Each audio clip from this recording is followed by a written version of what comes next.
Hey peeps, today I want to achieve the clean girl natural makeup look, the like clean girl vibe. That's what we're doing today. You guys have been asking for a detailed makeup look because in my vlogs I always do my makeup, but I talk about random shit. I don't really talk about the products I'm using. So today I'm gonna be talking about random shit and the products that I use. I have some bad news. I got exposed to COVID. I haven't gotten tested yet, so I don't know if I'm positive or negative, but I've been in self-isolation, which is why I can't vlog. So I was like, you know what? This is the perfect time for me to do my makeup. Let's start off with lip balm. This is the Charlotte Tilbury Magic Lip Oil. It's amazing. It comes in a set with the Pillow Talk lip liner. Definitely recommend getting that set. It's really good. I'm gonna go in with my Good Molecules Yerba Mate eye gel. I put this on every morning before doing my makeup because when your base, like your face, is super hydrated before your makeup, I've noticed that it just ends up looking way smoother. So this is one of the products that I've been wanting to try out that I didn't get a chance to buy. It's the Glow Recipe Dew Drops, and I've been seeing it like all around TikTok, and I've been putting it on for like a week now, and it's so good. This is what I'm talking about when I say like you should have a hydrated face before doing your makeup. I feel like the clean makeup look, like the clean girl look, has a lot to do with like hydration and glowy and dewy and all that fun stuff. I go in with another hydrator. I kind of use this as a primer. It's the YSL Glow and Balm. And again, this is supposed to help with like making you look nice and glowy. And it also just smells really fucking good. I'm actually kind of looking forward to self-isolating because I'm gonna be able to watch a lot of movies and read a lot, which is what I've been doing since I got to LA. I don't know why, but as soon as my plan landed, I was like, you know what? I'm gonna read this entire month. I feel like that's everyone's goal for a new year, like to read more. And I was like, I'm jumping on that wagon and I'm gonna start reading. So I did. I read 2.5 books in 3 days. And I just started another one. Let's talk about the books I fucking read. Before I'm getting to the books I'm reading, I'm using my Charlotte Tilbury Airbrush Flawless Foundation. This is so good. I'm not a foundation type of person, but this is different because it doesn't look like foundation. I don't put it on my forehead though. So 2 of the books I read were Colleen Hoover books because I've been seeing her work all over social media. Everyone's reading them. So I was like, you know what? I'm gonna give this a go. Why not? So I read It All Ends With Us, and okay, it was very mid. It almost felt like a Wattpad book.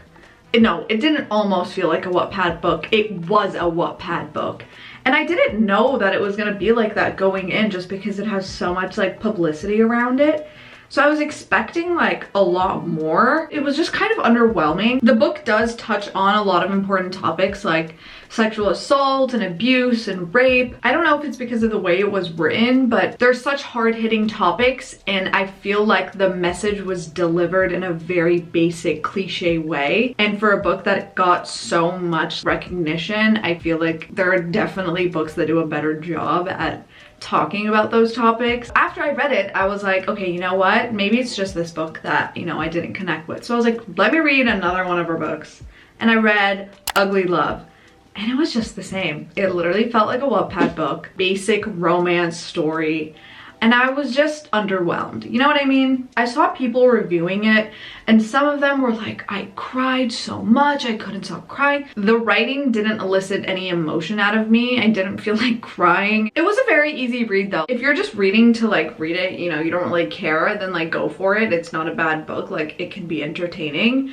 But it also wasn't like, wow, this is an amazing book that I'm going to talk highly of whenever it's brought up, you know? Like, it just wasn't like that for me. I just finished blending the foundation in. It doesn't even feel like I have anything on my skin. That's why I love this so much. It's so light. I'm going in with my NARS concealer. The foundation is in the shade 3. This is in the shade Madeline. I really like this concealer because I've tried other concealers from Hourglass and Too Faced, and while they do a great job at covering up, it feels cakey. I see the product on my skin and I don't like that. This is a little bit lighter and more natural. After I finished Ugly Love, I was like, okay, time to start another book. So I went on TikTok. Literally the first video that popped up was this girl reading a book called This Is My Year of Rest and Relaxation. So I was like, okay, let's do that. So I started reading it. I read like 100 pages and then I just was like, this isn't my type of book. I feel like that book has a target audience and I wasn't a part of that target audience. The book is basically about a girl who avoids all of her problems in her life and she just takes a bunch of sleeping pills and sleeps like 14 hours a day. That's what I got from the 100 pages I read. I don't know if it escalated or there was a plot twist where like she got out of that. I don't know. It wasn't good enough for me to like continue reading it to like find out. I was kind of like, okay, like, and it was also very repetitive. Chapters and chapters went by and it was just the same shit over again. Like her lying to her psychiatrist, her friend checking up on her, her complaining. It was just like, okay. After I read like a good third of the book, I went back on the TikTok and I was reading the comments and that's exactly what like the people were saying in the comments. Like if you get it, you do, and if you don't, you don't. And I just didn't get it. So, you know, wasn't for me. That's okay, because then I started reading another book. Now I'm reading Song of Achilles. I'm only like 40 pages in, so I don't have much to say about it. I'm still reading it, so that's a good sign. These two face products work really well together because they're both on the same wavelength where they're not like heavy duty like coverage, but they're like just sliding in there, floating around. I think it's pretty blended. I'm going in with my Charlotte Tilbury powder. This is the Airbrush Flawless Finish in the shade 1 Fair/Pale. Thank you for that. And I really like this powder. It sets everything in and holds everything in place without taking the like glowiness away, which is just what I need from a powder. The one reason why I wanted to read it, this is the hopeless romantic in me, but I was going through reviews on the internet and someone commented, this book showed me what pure love would look like, and I was like, buy it on Amazon, let's read it. So that's what I did. I don't know, I'm just sad. This is the Charlotte Tilbury Glowgasm High Blush in Pink Gasm. I think there's just one shade. If you want that lifted look, I put my blush where I would put my highlighter. Right there, that's where I put my blush. Like literally on my cheekbone.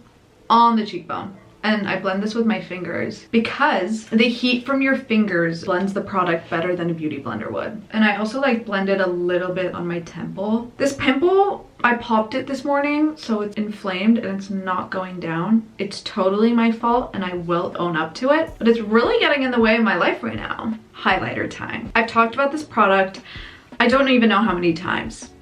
Over the years, probably a solid 100. This is the Chanel highlighter. So a lot of my comments ask what shade I use. There isn't a shade name on here, but it does say Newly. I'll put it on the screen because I don't know what shade this is. I don't think it comes in shades. I think there's just one. Just a little line and I blend upwards. I used to put like powder highlighter on top of this to make it even more glowy, but now I don't even do that. I just leave it as is. She looks good to me. Also, because we're going for like that simple look, I'm not gonna do eyeliner. I do eyeliner a lot of the time. I've been trying to do it less because I'm starting to get addicted to it, which is really bad. I literally won't feel pretty if I don't have eyeliner on, and that sucks. It's like the same with acrylics and like lash extensions. Once you start, you just don't stop. And I'm trying to stop before it gets too late. Brow time. I'm upset, and here's why. Back in New York, I do my eyebrows with Aquaphor. I didn't bring my tub of Aquaphor to LA with me, so I started like using this. I just found it in my like drawers. If you're into soap brows, fuck soap. Use Aquaphor and just get like a clean spoolie, dip it in just a little bit, like roll it around the tub, and just do your lashes. It looks so good. It looks like you have your eyebrows laminated, and your eyebrows don't really move once you put it on. Unfortunately, I don't have it, but if you want soap brows, use Aquaphor or Vaseline. I think either would work. This is the Benefit 24-Hour Brow Setter. So I used to use this all throughout high school, and I loved it. And then I don't know if this is because my product just expired or it's just how the product is, but the gel would flake by the end of the day and it would look like I have dandruff on my eyebrows, and I'd come home and there's like a white shit and I'm like, what the fuck is this? What is this? So I stopped using it, but now I'm using it again because I don't have another brow product.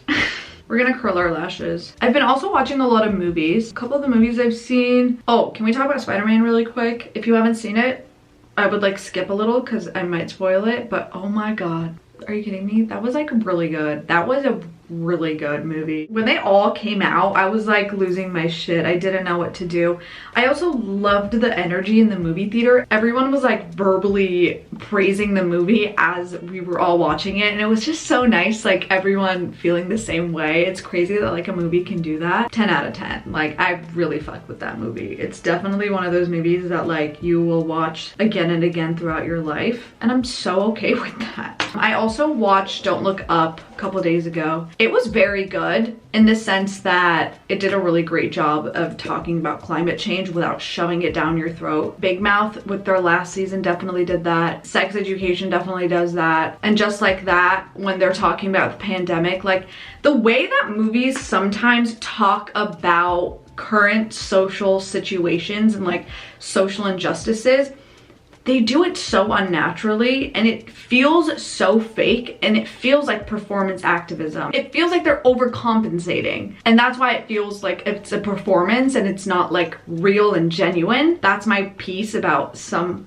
movies. But Don't Look Up, like it's so clearly about climate change, but they do it in a way where like it's not shoved down your throat, which I appreciate. And I think a lot of shows and movies miss that aspect. I really like Don't Look Up. I was kind of like, holy shit, why aren't you doing anything, bro? Like, and it did a really good job of like mocking the US government. This is mascara. It's my Charlotte Tilbury Pillow Talk Push-Up Lashes. This is so good. Guys, we're almost coming to an end. I'm taking my Urban Decay 24/7 Glide On Eye Pencil in black, and I'm tight lining with this mascara. In addition to tight lining, literally makes it look like you have the fullest, most voluminous lashes, and it's truly the perfect illusion. Okay, you know what time it is? If you guessed this correctly, I'm gonna give you a kiss on the forehead. It's Charlotte Tilbury Pillow Talk time. You know what's up, you know what's up. Lined. Actually, I used a couple products for my lips. This is what I have on my lips 99% of the time. It's the Buxom Plump Line Lip Liner in Hush Hush. It's like Pillow Talk, but it's slightly darker. And then, this is new, but I love it. It's the Costa Sport Hyaluronic Lip Balm in Pulse. It looks a lot darker than it actually is. It's the perfect shade. It's everything I could ask for. It's amazing. Now we said it. Urban Decay All Nighter. Ta-da! Oh my god, guys, we're done. This is my clean girl makeup look. I love it. I hope you love it too. All the products are obviously linked below. I'm gonna go back to self-isolating and watching movies and reading books. Let me know your thoughts. If you've read any of the books, I'd love to have a discussion. I seriously live for that shit. I will see you next week. Stay safe and sexy. That's all.